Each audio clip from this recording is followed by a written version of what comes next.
Yo, what up YouTube? It's your boy JNuc. What it do, what it do? Welcome to NuckuhTV Presents. And this is the fight you've all been waiting for. This is the fight we've all been waiting for, right? Mr. Manny PACMAN Pacquiao repping the Philippines, doing his thing. Pound for pound, best boxer in the world, you dig? And who was he fighting? You know who he's fighting. That's what we all want to see, and it's coming up. Fighting Mr. Floyd Money Mayweather. You dig? Repping Grand Rapids, Michigan. You know how they do it up there in Michigan. The former pound for pound best boxer in the world right here. And he feels, of course, that he's still the pound for pound best boxer in the world. And why not? The man is 42-0. He's unbeaten. So who knocked him off the throne to not be the best pound for pound fighter in the world? So I feel you on that, Floyd. But Manny's been doing his thing while you've been chilling. I'm just saying. This fight is brought to you by EA Sports Fight Night Champion. And it's a cool game, man. Let me go over this game real quick. I dig the game. It's pretty cool. It was a little hard at first because I'm a button masher. And I'm a button masher with a bit of science to my game. Like I could throw some jabs and hooks and stuff, and I could throw it surgically because I'm surgical with this bitch. But I don't really like the whole stick control thing. I never was a big fan of it. But it is what it is. You gotta adapt. And I love boxing. I love boxing games, so I had to adapt. So I'm learning. I'm not great by any means. So this is a simulation. I'm not actually fighting. But we got Pacquiao here on the left and we got Floyd on the right. And let me just go through some history with y'all real quick. First of all, Manny Pacquiao is 5'6". He's got a 67-inch reach going, okay? 67-inch reach. Let's see, he's 53, 3-2. That's 53 wins, 3 losses, and 2 draws, okay? He's 33 years old, and he's in great, fantastic shape. And like I mentioned in the beginning, he is arguably the #1 pound for pound best boxer in the world. Now, 53 of Manny Pacquiao's wins, of those 53, I'm sorry, 38 of those came by way of knockout. So the man's doing his thing. His losses, I believe, were early in his career. He did lose to Erik Morales in 2005. So I guess that's not too early, but that was his only loss. The other 2 were before he was really doing things big. And then he had 2 draws as well. I believe he might have had a draw with Morales. I can't remember. But anyhow, let's talk about some notable wins from Manny Pacquiao. Alright, let's start out back in 2003. He defeated Marco Antonio Barrera. And in 2006, he beat Erik Morales twice. He beat him at the beginning of the year in January 2006. And then he beat him at the end of the year in November of 2006. Okay. Next on the list, in 2007, he beat Marco Antonio Barrera again. In 2008, he beat Juan Manuel Marquez. That was by split decision actually, and went the distance. And then later that year in 2008, he fought Oscar De La Hoya.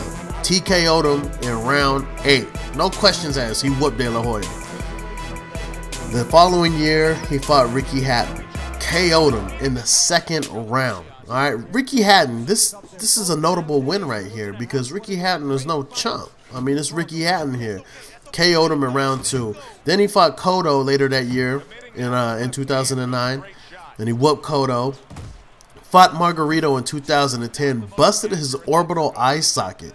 Like, he was fighting Margarito, and at one point in the match, he looked at the ref while he was throwing punches, and he was like, dog, you gonna call the fight? Like, I'm gonna murder this dude if you don't stop the fight. While he's in the fight. You know what I'm saying? So, yeah, he handled Margarito. And I thought Margarito, he looked to be in good shape, really good shape. So anyways, and that brings us to 2011, where he beat Sugar Shane and went the distance, but it was unanimous decision, no questions asked. All right, now let's venture on over to Mayweather's resume, shall we? Floyd Money Mayweather. He is 5'8". His reach is 72 inches, so he's gonna have that reach and that height advantage on Pacquiao. He's 42-0, and of those 42 wins, 26 of those came by way of knockout. So he can pack some power when he needs to. He is 34 years old, and he is formerly the #1 pound-for-pound best boxer in the world. Now, they gave that crown to Pacquiao because I guess Floyd, I think he had retired or something. He said he was going to retire. I don't know what happened, but he lost it. He lost that title, and then he came back and he thought, well, I should have the title back. But they're like, Floyd, you gotta fight, have a good, notable fight to get that title back. You can't just walk back out of retirement like MJ with the 45 and be deemed the man again. Even MJ wasn't deemed the man when he first came back with the Wizards. You know, everybody was like, okay, he's gonna make some noise, but he wasn't the man. So he's upset with that, you know, as he should be. I mean, the man is 42-0. Nobody beat him. It's not like he retired, you know, for a long time and stayed away for like a decade or whatever. Like, you know, he retired for a little bit and then he came back. He never should have retired. But anyways, all right. So let's take a look at some of Floyd's notable wins. All right. In 2001, okay, I'm going all the way back to 2001. He beat Diego Corrales. Now, this is a notable win, and rest in peace, Chico. Yo, you were one of my favorite boxers of all time, real talk. Diego was a beast, man. Diego, he just had a weird style, man, and it wasn't consistent, really. But he did his thing, man. Diego Corrales was a soldier. I loved watching him. I'll never forget the battle with him and Castillo, where he just came back like he was on some Rocky shit. Like, he just came back. You know what I mean? You thought he was about to be done. One more knockout, he would have been TKO'd, and he just fought back. You saw so much heart in that fight, and he won it. He won it. They had to stop the fight. So, anyways, back to Floyd. Floyd beat Diego Corrales in 2001. He beat Arturo Gatti, rest in peace to you too, my brother, in 2005. He beat Zab Judah in 2006, which I don't know if that's really notable. I mean, Zab made some noise, but Zab wasn't consistent in my eyes. Anyways, later that year in 2006, Floyd whooped up on Carlos Baldomir, which was pretty impressive. In 2007, here's where it gets interesting. 2007, Floyd beat Oscar De La Hoya, and it went the distance. Okay, it went the distance, and Floyd got the split decision. So that was a close call. He could have been 41-1. Later that year, he fought Ricky Hatton in 2007. TKO'd him in the 10th round. Took care of business. Excuse me. And then in 2009, he fought Juan Manuel Marquez. And that went the distance, but it was a unanimous decision. So he won that pretty convincingly. And then in 2010, he fought Sugar Shane. And that was also a unanimous decision that had, you know, went the distance, obviously. Now, what I wanted to break down was the fighters that both of these men have fought, and when they fought them, and kind of go in on that a little bit. Let's start with De La Hoya, okay? Before Oscar De La Hoya fought Floyd Mayweather, he was 1-1. He lost to B-Hop, Bernard Hopkins, for those of you who don't know. B-Hop KO'd him in the 9th in that one. I remember that. But then he turned around and he beat Mayorga. He TKO'd him in the 6th. So everybody was like, okay, De La Hoya's back. And then he fought Floyd and lost. So I went back 2 fights before Floyd because 2 fights later he fought Pacquiao. So going into the Pacquiao fight, he was 1-1. He lost to Floyd in that split decision. But then after that, he beat Steve Forbes. It went the distance, but he beat him with a unanimous decision. So then he fought Pacquiao and lost, of course. Now, I bring this up because a lot of people like to argue that Floyd kind of softened up these dudes and took them out of their prime before they got to Pacquiao. Me personally, I think Oscar was done before he fought Floyd, but that's the argument. So they're saying Floyd softened him up, and then Manny Pacquiao fought these fighters after Floyd already softened them up. Next, let's go into Ricky Hatton. Prior to fighting Floyd Mayweather, he was 3-0. He had 2 unanimous decisions, and he knocked one cat out in the 4th. Okay? And then, of course, he fought Floyd and lost. Now, before he fought Pacquiao, he was 2-1. Of course, he got TKO'd by Floyd. You know, that's the one loss. But then he got a unanimous decision, and he TKO'd another cat in the 11th round. So they were like, okay, Hatton's back. And he fought Pacquiao and lost. Okay, so that's another example of Floyd possibly softening up a fighter before they get to Pacquiao. Now, I want to go to Sugar Shane. Okay, they both beat Sugar Shane, which honestly, he was done before he fought Floyd, in my opinion. But, you know, it is what it is. Before he fought Floyd, he was 2-0. Okay, he KO'd Mayorga in the 12th, in the last round, and then he TKO'd Margarito in the 9th. So, yeah, I mean,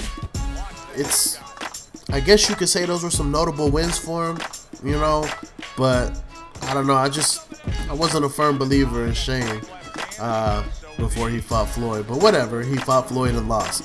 So, 2 fights later, he decides to fight Pacquiao, and going into the Pacquiao fight, he was 0-1-1. That means he has 1 loss and 1 draw. He lost to Floyd, of course, and he had a draw against Sergio Mora.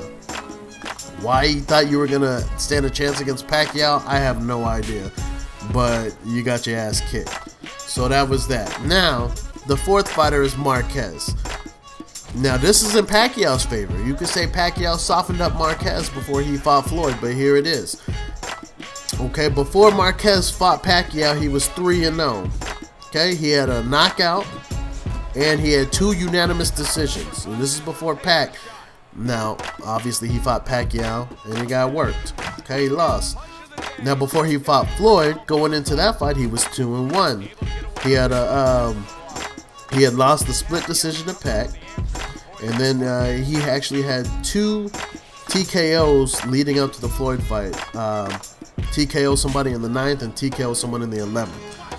So, I mean, he was doing big things. It wasn't like, you know, he just survived the fight and went the distance and won. He got his TKO on, man. So, but Floyd still beat him.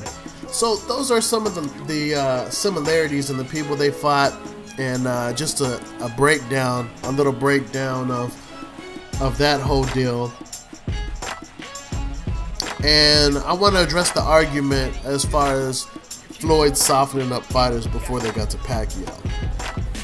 I don't know if that's a true statement. Can you really soften somebody up before you fight somebody else when they're winning fights before they fought you? You know what I mean? Like, they lost to you. Okay, you can't win them all, but if they come back and win their next 2 or 3 fights after that and then get worked again, I mean, are they really softened up? I don't know. I mean, I've heard the argument. It is a legit argument. I can see where people are coming from. It's just not one that, you know, I personally don't really like to use.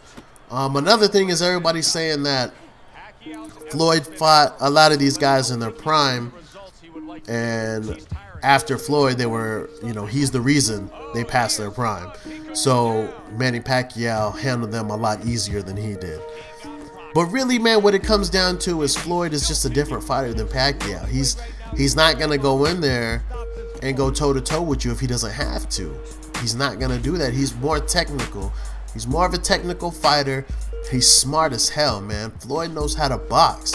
He's 42-0, 0 losses for a reason. Alright, the cat knows how to fight. And Pacquiao, hey, that dude was just born to fight. I'm not saying he's not ring smart, because you got to be ring smart if you're gonna be a pro and be labeled the pound for pound best boxer in the world. You don't just get that off pure grit unless you're like Mike Tyson. But even Mike was smart in the ring. Before he went crazy, you know, he was actually pretty smart. He knew how to fight. You know what I'm saying? So no discredit to Pacquiao. I'm not saying he's not a smart fighter, but Floyd is just way more technical, man. You can't prepare for Floyd. You just can't do it. That being said, Floyd has never seen a boxer like Pacquiao. He's never seen you know, Hatton was supposed to be that dude, but he wasn't, obviously. So it's gonna be interesting as hell, man. I love Money Mayweather. I do, man. I'm a Mayweather fan, but I'm also a Pacquiao fan, man. I really do love Pacquiao, man. I've never seen anybody fight with so much heart as Pacquiao does, and he does it for the people, man, and it's so prestigious. But you know, when I watch that fight when it comes, man, I'm not gonna be going for anybody. I just want to see a good fight. Two of my favorite boxers ever, you know, going toe to toe. This is something. This is like the like today's Thriller in Manila, man. I mean, stuff like this doesn't happen all the time. So I'm just gonna go in with an open mind, hoping to see a good fight. And you know, if it goes the distance, I won't be mad. You know, I feel like I got my money's worth, because I know if it goes the distance, it's not gonna be a bunch of BS. Now, according to EA, they got Floyd knocking Manny out in the third, I believe. Are we in the third round? They got Floyd knocking Manny out.